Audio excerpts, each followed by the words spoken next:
The fire hose of news from America can feel like a lot these days. If you're trying to figure out what to make of it all, we got you. I'm Katie Simpson. And I'm Paul Hunter. We're correspondents here in Washington, working just around the corner from where much of the action is taking place. 2 blocks from the White House. And that's the name of our new podcast. For top-notch analysis of U.S. politics from a Canadian perspective, find 2 blocks from the White House every Wednesday wherever you get your podcasts. Including YouTube. Frequency Podcast Network. Stories that matter, podcasts that resonate. If you contribute to the Canada Pension Plan, you're making money from Grok.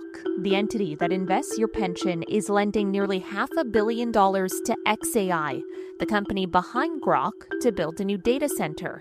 Despite revelations, Elon Musk's controversial chatbot has been used to create non-consensual, explicit deepfake images, including of children, raising questions about whether it should be supported financially by Canadians and how the CPP Investment Board determines where to put your dollars.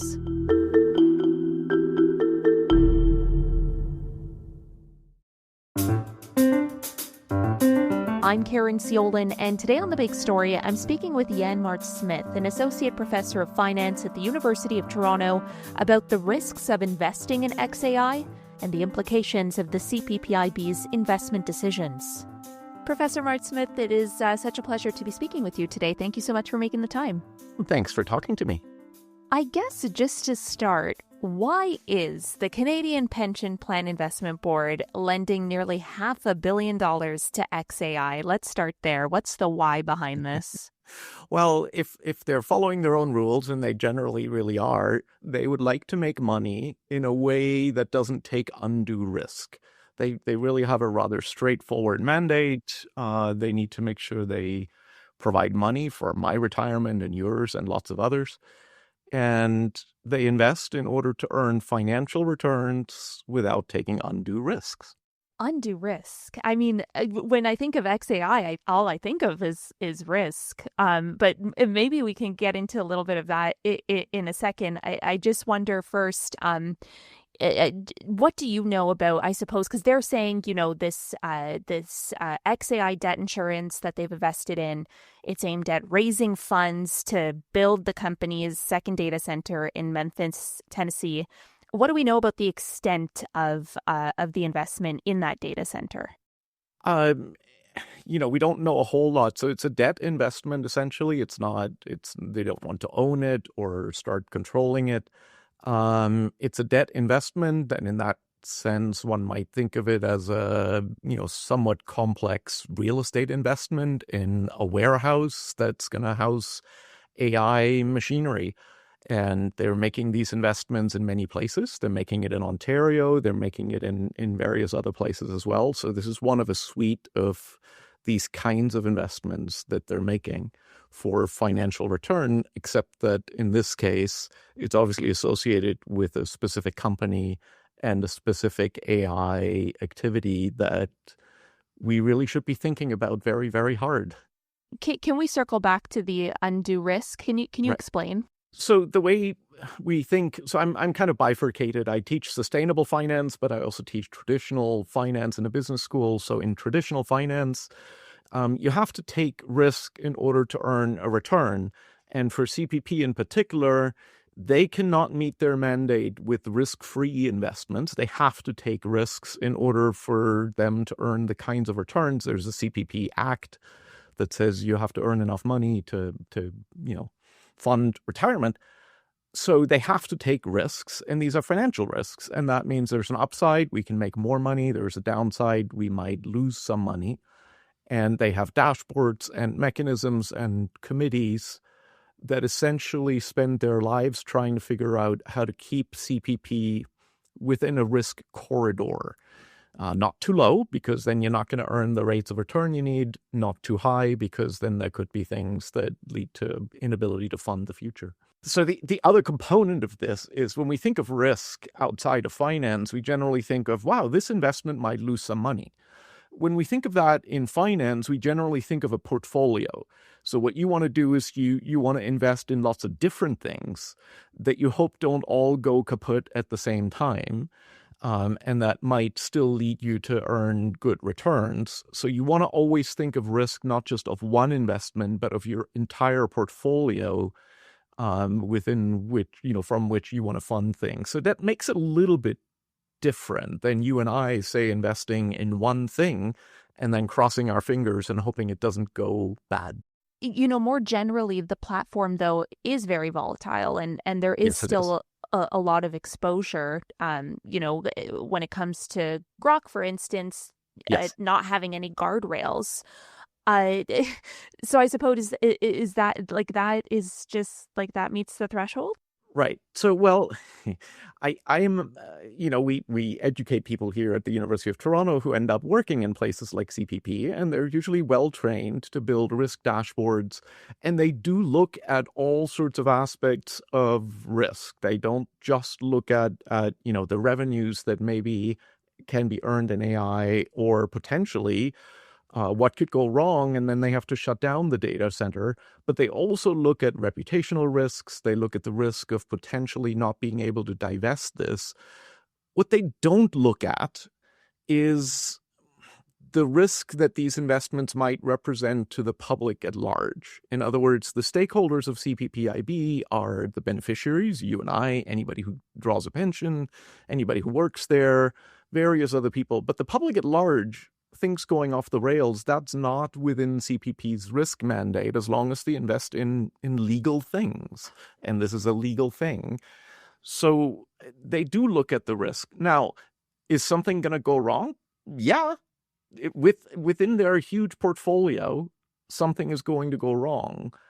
Is that going to, the way they think about it is it going to affect our pensions? And they've clearly come to the conclusion that no. I don't know if I'm hitting the right risk note here. I am not at all saying this couldn't go completely pear-shaped. They have had investments that went completely pear-shaped in the past, and that is just part of doing business in finance.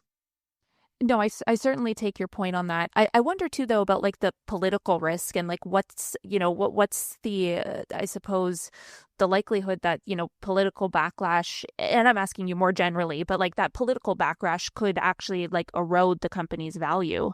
See, I think you've put your finger exactly on the part that comes to my mind when I think about risks. I trust CPP a lot to do their kind of simulations of future revenue and cost scenarios, and that includes people all walking away from Grok because, let's face it, Grok has done some outrageous things and really brought the worst of humanity back to the foreground. And the beneficiary owner of Grok, which is xAI, which is owned by SpaceX, which is owned by Elon Musk, clearly has not worried about these terrible things that are happening. So it could go terribly wrong. The part where I'm really confused is CPPIB should be considering the risk to the pension plan as a whole and how much it is supported by the public, how much it is supported by politicians. In other words, they need to think about potential future beneficiaries who may be negatively inclined to CPP and politicians who may set all sorts of rules. And it's not obvious to me that CPP has, in this case, a good answer to how they've considered that. In other words, it's not just we might lose our money, but we might lose trust in the institution. And that's really hard. And I'd be really worried about that kind of risk.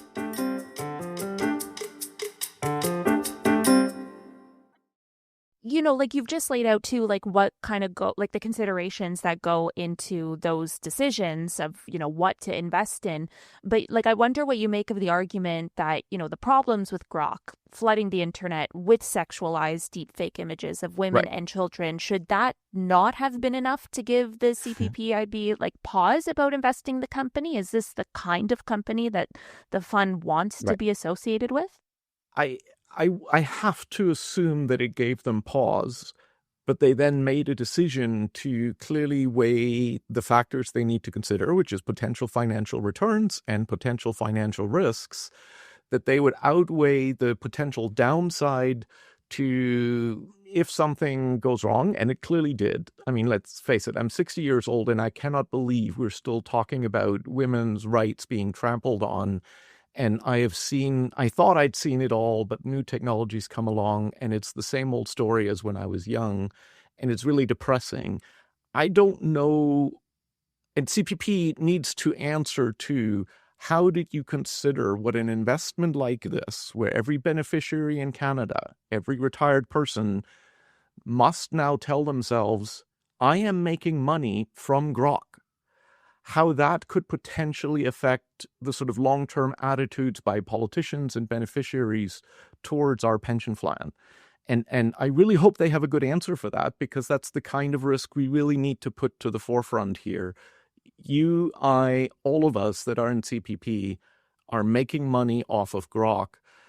And that's not in their policy statements. That's not in any of the sort of board mandates that are being put on the public webpage.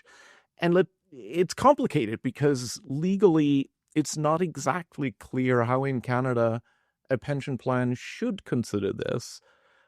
What is obvious is they must consider it because it's part of the CPP Act. It's part of their original mandate. So I'm hoping we'll get some clarity around this. I wonder if, like, you and your students discuss, like, what should be the red line when it comes to those kinds of social issues. Like, is that even a discussion that, you have? Yeah, we do. And in fact, we had it even more when CPP was investing in private prisons a few years ago. And you would think that at that point, some of those discussions were then also had by the risk committee, which reports to the board, and by others at CPP. But it very much smells a bit like this. And what I'm finding is that especially the younger generation of students that I'm seeing now, they are flabbergasted by how institutions are assuming that they have fairly straightforward financial mandates in terms of returns and risk.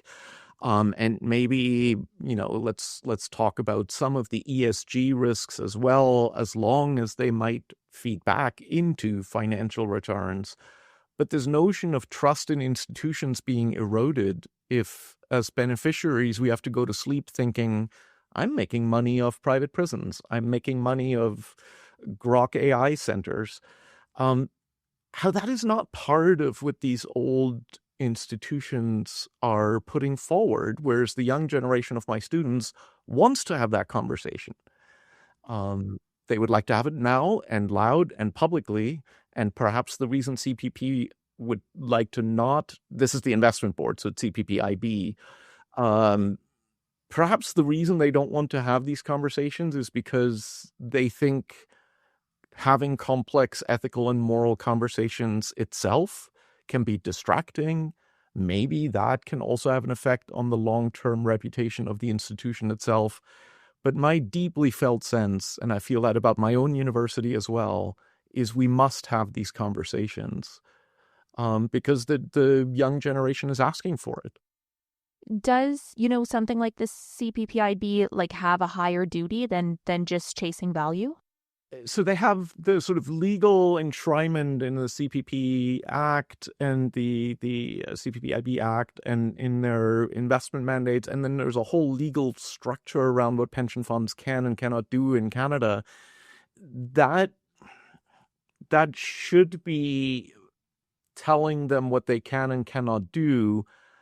But within that, there seems to be a certain detente between, let's call it Bay Street legal, in other words, both the legal and the investment profession, and the government oversight to say, let's try and not have these loud, complicated, intergenerational conversations because it distracts from our main mandate of making money.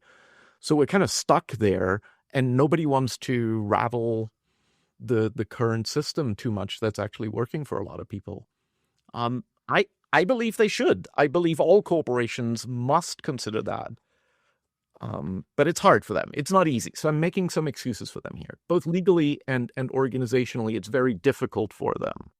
I think, too, probably the case could be made that, like, it's not just Grok, and, like, other companies are probably not doing more in terms of regulations or guardrails or accountability to prevent their own AIs from creating non-consensual sexual images. Not that, I'm giving them a pass, but I think the argument could be made that there's probably other companies, too, who haven't figured it out. I would agree with that. I think that's true, but I do think this case is quite outrageous, just like private prisons for profit are different than other prisons that don't work very well, but are at least government-owned. Yeah, fair point. I wonder what you make, though, about, like, investing in the space of AI more generally, like when you consider, like, the bubble risks or the social and the environmental issues surrounding it. Like, is this a space we should be in, artificial intelligence? I'm going to take a small step back here because I'm not an expert on that. I can give you my considered opinion that it's a significant part of the economy, and the bar to divest or not invest in a very significant part of the economy should be relatively high, and we should have relatively long involved conversations about them as a society, and that means more than a year or two. I think we've had those with climate for 10, 15, 20 years now. And I think that's probably a good thing. So I'm on the side of personally saying I wish I didn't make money from this. But before we start divesting all Canadian pension funds from an entire chunk of the economy, I think we do need to have significant conversations about what this means.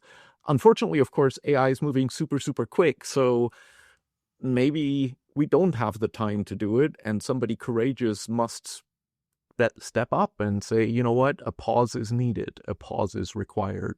Yeah, I think, like you, a lot of working people, working Canadians who contribute to the CPP might be concerned about, the fact that their dollars are being invested in this. Right. And I just wondered, like, more broadly, what the implications are of the CPPIB's, like, investment decisions.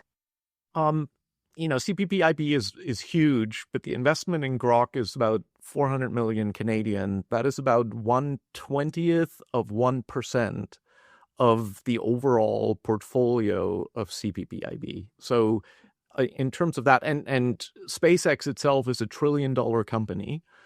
So from that perspective, it doesn't make one bit of difference. If you throw all of the investments in AI infrastructure and AI companies together, that is making a difference. And I think CPP has decided that this is a part of the economy that is fair game to invest in from both a risk and return perspective.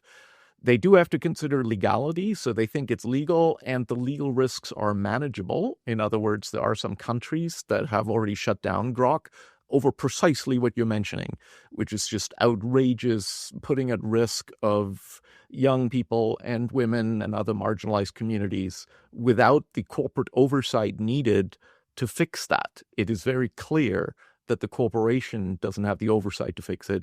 But CPPIB has decided that it's a big chunk of the economy they should invest in. And I'm worried about that for my own 4 children, only to the extent that it's a new world. It's moving so fast that the old rules either need to be applied in new ways, so we have to stop just giving a benefit of the doubt to the established investment and legal professions and start speaking up more loudly, or find some way to at least cooperate with more countries around building guardrails. It seems like countries are still doing their own thing too much, and we need to really get together, perhaps not with our neighbor to the south today, but certainly with Europe and big parts of Asia that are very concerned about this. I should mention, because I failed to earlier, that CPPIB did denounce the misuse of Grok, but it says regardless, the loan with xAI is not an endorsement. That's right. Is that sufficient? Yeah, and well, so CPPIB and several other pension funds feel that the best way to proceed when it comes to societal risks is to engage with the companies. and have them listen to their concerns. That sounds great, except as I already pointed out, this is a tiny part of SpaceX, and there's no way Elon's going to listen to them. So at some point, I think there needs to be a bigger step than this notion of we're going to engage with our investee companies. And if for nothing else, then to ensure the trust in the institution is there, and to make sure that politicians don't at some point step in, because they have a tendency to do it with a big sledgehammer, and it's CPPIB's job to ensure that the way they behave doesn't conjure up political interference in a poorly thought out way. So I really wish they were a bit more thoughtful about that component. Professor Mahrt-Smith, I will leave it on that note. I appreciate your insight and analysis today. Thank you so much for making the time. Caryn, this was fun. I hope to talk to you again someday. Thank you very much. And that was The Big Story. We'd love to hear your thoughts on this conversation. Send us an email at hello@thebigstorypodcast.ca. Reach us on Instagram @frequencypods or on Blue Sky @thebigstory. If you know someone who might enjoy this episode, be sure to send it to them. You can listen to The Big Story every day on the Seeker app or wherever you get your podcasts. Thanks so much for listening. I'm Caryn Ceolin.